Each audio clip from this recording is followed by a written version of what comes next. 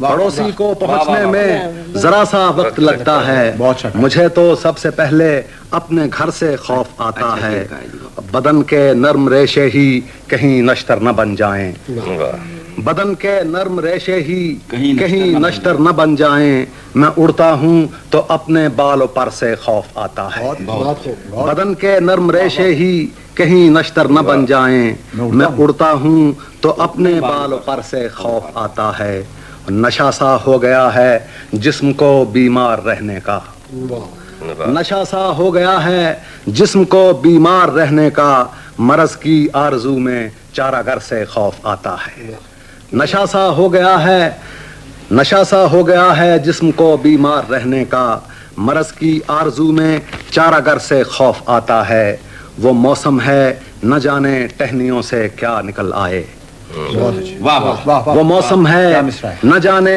ٹہنیوں سے کیا نکل آئے، سمر آنے سے پہلے ہی شجر سے خوف آتا ہے، وہ موسم ہے، بہت اچھا شعر کا ہے، وہ موسم ہے نہ جانے ٹہنیوں سے کیا نکل آئے، سمر آنے سے پہلے ہی شجر سے خوف آتا ہے، ابھی تو برف پگھلی ہے ابھی سے تیزیاں کیسی، ابھی تو برف پگھلی ہے ابھی سے تیزیاں کیسی، ابھی دریا کے پانی کو بھنور سے خوف آتا ہے، ابھی تو برف پگھلی ہے ابھی سے تیزیاں کیسی، ابھی دریا کے پانی کو بھنور سے خوف آتا ہے، وہ بجلی ہے زیادہ سے زیادہ راکھ کرتے کی، وہ بجلی ہے زیادہ سے زیادہ راکھ کر دے گی، عدیم اس کی نہیں اپنی نظر سے خوف آتا ہے۔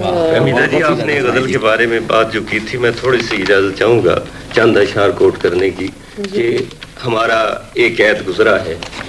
پہلے مجھے یہ صفائی پیش کرنے دیجیے، عدیم کی دیکھیے غزل ابھی آپ نے سنی اور کتنی اچھی تھی، میں نے یہ نہیں کہا اور نہ میں یہ اسٹینڈ لیتی ہوں کہ غزل بالکل بیکار ہوتی ہے، میں نے صرف یہ کہا کہ غزل میں بھرتی کے اور بیکار اشعار لکھنے کے امکانات کہیں زیادہ ہیں اور ہمارے نوجوان شعراء اس ٹیمپٹیشن میں آ سکتے ہیں، صرف میرا یہ اسٹینڈ ہے۔ میں عرض کروں گا کہ کچھ تصویریں پچھلے عید کی غزل کی آپ خود پڑھتے رہتے ہیں، وہ میں کہ ہوئی ہے دم بخود یوں خلق جیسے کوئی لاٹو زمین پر سو گیا ہے، کس کا شعر ہے؟ شعر اردو غزل کا ہے، میں عرض کرتا ہوں، دور لگے وہ وقت ابھی جو جب ٹھہری رات کے آنگن میں، دور لگے وہ وقت ابھی جب ٹھہری رات کے آنگن میں، پھیکا پڑ کے چاند ہمیں آثار سحر دکھلائے گا۔ ایسے ہی بے شمار شعر ہیں مطلب جن سے یہ پتہ چلتا ہے کہ نئی شاعری میں تبدیلیاں کس طرح آئی۔ غزل میں بڑے امکانات ہیں اور غزل جنہیں معلوم یہ ہوتا ہے اس غزل کے سفر میں کہ گلی بند ہو گئی ہے، تو صرف پھر غزل کی بات شروع ہو گئی ہے، پوری غزل میں شاعری کی دو بات کرنی شعر ہے، یا تین شعر ہوتے ہیں اچھے اور 4-5 شعر جو ہیں وہ بس وہ قافیہ ردیف نبھانے. فہمیدہ ہمارا موضوع جو ہے بالکل تبدیل ہو گیا. یہ نہیں تھا کہ غزل اور نظم کا موازنہ کیا جائے. فہمیدہ ریاض ٹھیک کہتی ہیں کہ سہ لنگار لوگوں کے لیے کچھ گنجائش ہے اس میں, نظم بھی بہت اسی طرح سے ہے. اس کی غزل کی مقبولیت کی کچھ سماجی اور سیاسی بنیادیں بھی ہیں. پابندی اظہار کے زمانے میں جب کھل کے بات کہنے پہ قطغن ہوتی ہے یا جسم و زبان پہ کوئی تعزیریں آنے کا خوف ہوتا ہے, تو مختلف طبائع جو ہیں وہ پھر اشارات و کنایات و علائم و رموز کا سہارا لیتی ہیں, اور پابندی اظہار میں امریت کے دور میں غزل پنپتی ہے, جیسے پچھلے 15 برس میں پنپی غزل. نظمی ملک صاحب جو بات کہی ہے, جس میں جو ایک اہم واقعہ اس کو غزل کے پیرائی میں آپ سمجھ جائیں گے کس طرح اشارہ ہے. ایک شعر میں ارشاد عرض کرتا ہوں. تالیاں بجا کر رو دیکھ اس تماشے کو, جی المیہ کا ہیرو ہے مسخرے کے قابو میں. واہ, بہت اچھے, بہت اچھے. اب فہمیدہ ریاض نے فرمایا بھی کہ نظم بھی کہی ہے, لیکن بیشتر جن لوگوں نے نظم کہی ہے انہیں ملک چھوڑ کے جانا پڑا. خدا آپ کو فراز ہے, بہت سے لوگ کا فیض ہے, تو آپ کو نظم سنائیے ہمیں. جی بالکل, بھی سنائیے. بجائے گفتگو کے شاعری خود اپنا ثبوت ہے حسن و قبا کا. ویسے آپ کی نظم کے ہم پہلے سے قائل ہیں. میں آپ کو اپنی نئی نظم سناتی ہوں, اور خدا کرے کہ مجھے یاد رہے. اس کا عنوان ہے ایک زن خانہ بدوش. تم نے دیکھی ہے کبھی کوئی زن خانہ بدوش, جس کے خیمے سے پرے رات کی تاریکی میں گرسنا بھیڑیے غراتے ہیں. دور سے آتی ہے جب اس کے لہو کی مہکار, سرسراتی ہیں درندوں کی حصیں, اور دانتوں میں کسک ہوتی ہے کہ کریں اس کا بدن صد پارا. تم نے دیکھی ہے کبھی کوئی زن خانہ بدوش, جس کے خیمے سے پرے رات کی تاریکی میں گرسنا بھیڑیے غراتے ہیں. دور سے آتی ہے جب اس کے لہو کی مہکار, سرسراتی ہیں درندوں کی حصیں, اور دانتوں میں کسک ہوتی ہے کہ کریں اس کا بدن صد پارا. اپنی وہ سیدھا سی بھول رہی ہوں, سوتے بچے کو چھپا کر عورت رات آنکھوں میں بتا دیتی ہے. کبھی کرتی ہے الاؤ روشن بھیڑیے دور بھگانے کے لیے, کبھی کرتی ہے خیال تیز نوکیلا سا اوزار کوئی مل جائے کہ بنا لے ہتھیار. اس کے خیمے میں بھلا کیا ہوگا, ٹوٹے پھوٹے ہوئے برتن 2-4, غول خونخوار درندوں کا جو در تک پہنچا, پھر تو خیمے کی تنابیں ہی بنیں گی ہتھیار. دل کے بہلانے کو بس ایسے خیال آتے ہیں, اس کو معلوم ہے شاید نہ سحر ہو پائے. فرت حیرت سے کبھی سوچتی ہے مرغزاروں کے خدا, بھیڑیا تو نے ہی تخلیق کیا, اور آدم بھی بنایا تو نے, جس کے خون کی مہکار تازیانہ ہے درندوں کو بھڑکنے کے لیے.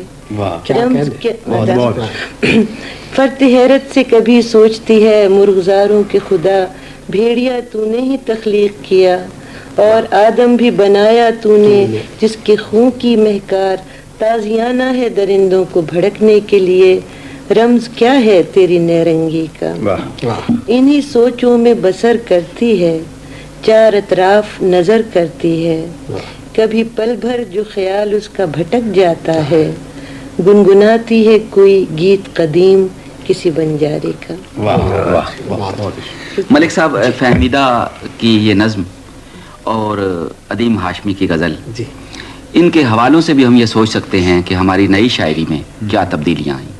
ایک بڑی تبدیلی تو یہ آئی کہ نئی شاعری میں اس طرح کا جھوٹ نہیں لکھا جاتا جس طرح کا ہماری روایتی شاعری میں ملتا ہے, کہ میں تیرے فراق میں پچھلی رات اتنا رویا کہ چوتھے آسمان تک پانی چڑھ گیا.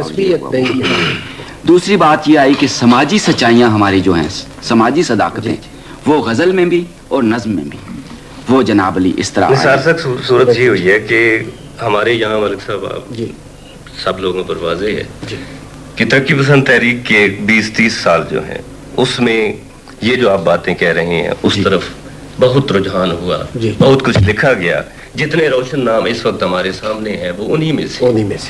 اس کے بعد صورتحال کچھ ہمارے یہاں ایسی رہی ہے کہ کفر سے کم الزام نہ کچھ اس پر آئے, بستی میں جو بات کرے محتاجوں کی. تو جب سے یہ ایکسپلائٹیشن شروع ہوئی, یہاں تک بھی ہوا کہ ترقی پسند تحریک سے وابستہ لوگوں میں سے بعض لوگوں نے اس سے علیحدہ ہونے, اس سے لا تعلق ہونے کا اظہار بھی کیا. تو یہ بات سمجھ میں نہیں آتی ہے کہ ہم اگر اپنی زندگی کا عکس, اپنے حالات کا عکس, اپنی حدود کا عکس اپنا ادب میں لاتے ہیں, تو یہ شاعری جو اب تک ہو رہی ہے اور جس سے فہمیدہ جی کو شکایت ہے, وہ یہی وجہ ہے کہ غزل کو اس طرف لایا نہیں جاتا. یا تو عجز اظہار کی بات ہے, یا یہ ہے کہ لوگوں نے اس طرف سوچنا چھوڑ دیا ہے. نہیں, سچائی سے میری بات صرف یہ نہیں تھی کہ بھوک افلاس کی بات, یہ بھی ایک معاشرے کی سب سے بڑی صداقت نہیں, الجھنے ہیں, لیکن عام زندگی جو چھوٹی چھوٹی سچائیاں ہیں, مثلاً ادیم کا ہی ہے, بس کے چلتے وقت بس کے ایک ایسی کمی سارے سفر میں رہ گئی جیسے چلتے وقت کوئی چیز گھر میں رہ گئی. یہ اتنی عام سی بات ہے روزمرہ کی ہماری, اس سے بڑی بات میں عرض کرتا ہوں, یہ پہلی غزل میں نہیں ملتی ہے یہ بات. نہیں, اس سے بڑی بات معاملہ ہی رہائی کا اس بیاں پر تھا, مدار جس کا ہماری کٹی زباں پر تھا. تو یہ باتیں بھی آ سکتی ہیں. یہ اتنے اشاریت اور اتنی علامت اور اتنی چیزیں. آپ بغیر نام لیے اپنے بڑے اچھے اچھے شعر سنا رہے ہیں. نہیں, میں ظاہر ہے کہ مجھ سے فرمائش نہیں ہوگی تو میں سناؤں گا. مجھے شعر اور آتے نہیں, اس طرح کے شعر آپ کیسا پکڑا, آپ نباز بھی ہیں. پر سر ایک پہلے بتاتے ہیں, سر پھوڑو جی جی, جان جلا دیکھو اس شہر سے حبس نہ جائے گا. سر پھوڑو جان جلا دیکھو, جان جلا دیکھو اس شہر سے حبس نہ جائے گا. طوفان لہو میں اٹھا دیکھو اس شہر سے حبس نہ جائے گا. مشکیزہ آہن سا ہر سو چھایا ہے جو اس کی صلابت پر, مشکیزہ آہن سا ہر سو چھایا ہے جو اس کی صلابت پر, جو چاہو تیر چلا دیکھو اس شہر سے حبس نہ جائے گا. اور تن پگھلیں سانسیں گھٹ جائیں مقصود یہی تو گھٹن کا ہے. تن پگھلیں سانسیں گھٹ جائیں مقصود یہی تو گھٹن کا ہے. تم فرق بسر لہرا دیکھو اس شہر سے حبس نہ جائے گا. اور ناخن ہے فساد پہ اور ابھی کچھ اس کے تلے, تم چہروں پر جتنی بھی خراشیں لا دیکھو اس شہر سے حبس نہ جائے گا. اور ہاتھوں میں لیے ہاتھوں کو یہاں دہشت کے بگولے ہیں گرداں, ہاتھوں میں لیے ہاتھوں کو یہاں دہشت کے بگولے ہیں گرداں. تم غنچے جاں چٹکا دیکھو اس شہر سے حبس نہ جائے گا. اور تھوڑا سا جگہ سے ہلنے پر مظلوم ہوا یہ ستم گر بھی, تھوڑا سا جگہ سے ہلنے پر مظلوم ہوا یہ ستم گر بھی. ہاں اس کا ملال ذرا دیکھو اس شہر سے حبس نہ جائے گا. اور مدت سے یہ تخت جہانگیری قائم ہے دموں کے رکنے سے, مدت سے یہ تخت جہانگیری قائم ہے دموں کے رکنے سے. زنجیر نفس چھنکا دیکھو اس شہر سے حبس نہ جائے گا. اور مگتا ہے کہ فریاد ہوا کا جرہ ہے ماجد نہ اسے طوفان سمجھو. فریاد ہوا کا جرہ ہے ماجد نہ اسے طوفان سمجھو.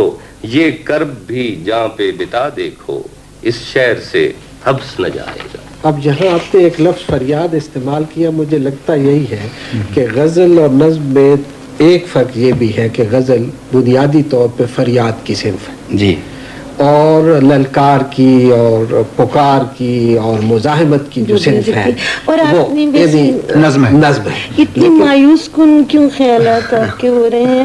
حبس تو ایک ہلکی سی بوچھاڑ سے بھی چلا جاتا ہے, یا پھر غزل بہت اچھی ہے لیکن آخر کیوں یہ حبس کی نوعیت ہوتی ہے نا جی, جو حبس رگوں میں اترا ہوا ہو. آپ ظاہر ہے کہ جہاں یا جس جگہ آپ ہیں اور جہاں میں ہوں, میں بھی رائٹر ہوں آپ بھی رائٹر ہیں, تو نظر تو ایک جیسی تیز ہو سکتی ہے, لیکن وہ جو کلوزنس ہے نا معاملات کی.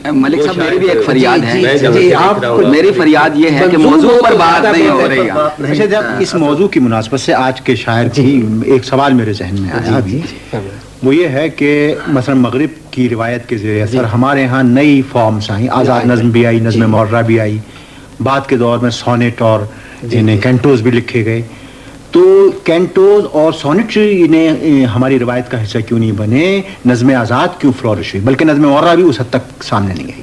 اس کی کیا وجہ؟ ایک بات تو یہ ہے کہ نظم آزاد اور نظم معرہ ہماری پاکستان کی جو دوسری زبانیں ہیں اردو کے علاوہ ان میں اس طرح کی حیاتیں پہلے ہی سے موجود تھیں. میں پنجابی یا سندھی اور پشتو کے تراجم میں نے دیکھے تو لگتا یہ ہے کہ اس سرزمین میں جو مختلف زبانیں صدیوں سے بولی جا رہی ہیں ان میں جو ادب تخلیق کیا جا رہا ہے اس میں وہ سانچے موجود تھے. اب فارسی روایت کے تحت 1857 سے پہلے تک تو وہ رہی صورت کہ ہم اسی کی تقلید کرتے رہے یا اس سے اقتصاب فیض کرتے رہے. پھر 1857 سے 47 تک ہم مغرب کی روایت سے بہت کچھ سیکھتے رہے, یہ سب بھی ہماری روایت کا حصہ بنا. پھر ہم نے گم شدہ سانچوں کو اور متروک پیرایا ہے اظہار کو تھوڑا اپنایا. داستان غزل پھر تسلی نہیں ہوئی, پھر مختار صدیقی کی سی حرفی آتی ہے, پھر وائی کافی یہ ساری اصناف آتی ہے. تو اچھا ملک صاحب, اس کی وجہ یہ تو نہیں ہے کہ انسانی ذہن جو ہے وہ بتدریج نظم سے نثر کی طرف بڑھ رہا ہے؟ صاحب یہ اس موضوع پر بے شمار گفتگو ہو سکتی ہے اور بہت یعنی وقت جو ہے اس کے لیے درکار ہے, تو ہم ایسا کیوں نہ کریں کہ 2-4 شعر نثار ناسک سے بھی سن لیں. غزل ارشاد. کیا کیا نہ تیری یاد کے منظر نکل آئے, واہ کیا کیا نہ تیری یاد کے منظر نکل آئے, ایک ریت کی دیوار میں بھی در نکل آئے. واہ. اور میں نے تو انہیں تیری کہانی میں لکھا تھا, میں نے تو انہیں تیری کہانی میں لکھا تھا, کردار یہ کیسے میرے اندر نکل آئے. واہ. اور یوں موت بنا میرے لیے موسم اظہار, یوں موت بنا میرے لیے موسم اظہار, بس آنکھ کھلی تھی کہ میرے پر نکل آئے. واہ. یوں موت بنا میرے لیے موسم اظہار, بس آنکھ کھلی تھی کہ میرے پر نکل آئے. اور دربار میں دیکھا ہے یہ فریاد کا منظر, دربار میں دیکھا ہے یہ فریاد کا منظر, دو ہونٹ ہلے اور کئی خنجر نکل آئے. دربار میں دیکھا ہے یہ فریاد کا منظر, دو ہونٹ ہلے اور کئی خنجر نکل آئے. شکریہ جی. سبحان اللہ. جی چاہتا ہے کہ نظمیں سنتے جائیں, غزلیں سنتے جائیں, لیکن ہم نے بہت سا وقت تو گفتگو میں برباد کر دیا. بہرحال یار زندہ صحبت باقی.